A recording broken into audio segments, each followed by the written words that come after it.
క్రమంలో జగన్ పాలనకి ఎన్ని మార్కులు ఇస్తారు అల్లి ప్రభాతమ్మ గారు? అంటే ఆ పార్టీలో కొనసాగి వచ్చారు కదా, ఆయన సంక్షేమం చూసి ఓటేయండి, మీ ఇంట్లో మంచి జరిగితేనే ఓటేయండి అని అంటున్నారు ఆయన జగన్మోహన్ రెడ్డి.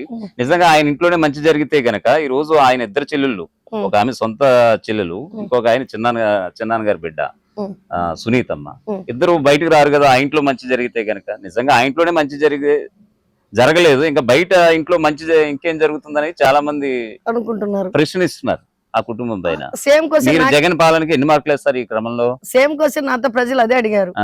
అక్క నువ్వు ఎప్పుడు నా జగన్ నా రాజశేఖర రెడ్డి అని అంటావు, రాజశేఖర రెడ్డి అన్న నీకు బాగా చేశారు, నువ్వు జగన్ జగన్ అంటున్నావు, నీకు సొంతం చెల్లెలకే చేయలేదు, నీకేం చేస్తారు అని నన్నే క్వశ్చన్, మీరు వేసిన క్వశ్చన్ నన్ను వేశారు. సరే అన్న మీరు ఆ మాట అంటున్నారు కదా, సరే మీరందరూ నాకున్నారు కదా అన్నదమ్ములు అక్క చెల్లెళ్ళు, మీరందరూ నన్ను కావాలని కోరుకుంటున్నారు కదా, మీరు మంచిదంటే చెప్పండి ఏం చేద్దామా అని అడిగాను. సరే అక్క మనం ఇండిపెండెంట్ వేద్దాం పక్క, మేము మనందరం కలిసి గెలుచుకుందాం అన్నారు.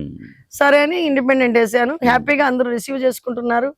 నిజంగా నేనైతే చాలా హ్యాపీ, అంటే ఇంత పగులంతా తిరిగి వచ్చినా కూడా అంత ఎండలో నాకు హ్యాపీగానే ఉంటుంది. అంటే మీకు నా ఫేస్ లో కనిపించింది హ్యాపీగానే ఉంది. అంటే నేను నా అన్నదమ్ములను కలిసి వచ్చాను కదా, ఇప్పుడు ఊర్లలోకి వెళ్ళినప్పుడు కూడా ఒకటే మాట అంటుంటాను, అన్న తొట్టతొలిగా మన ఊరికి వచ్చాను, మన ఇంటికి వచ్చాను, మీ ఆడబిడ్డ మీ ఇంటికి వచ్చింది, ఈ బిడ్డను పసుపు కుంకుమ గాజులు ఓటర్ గా పసుపు కుంకుమ గాజులను ఓటుగా నాకు వేసి గాజుల గుర్తు మీద ఓటు వేసి గెలిపించండి అని అడుగుతున్నాను, కానుకగా.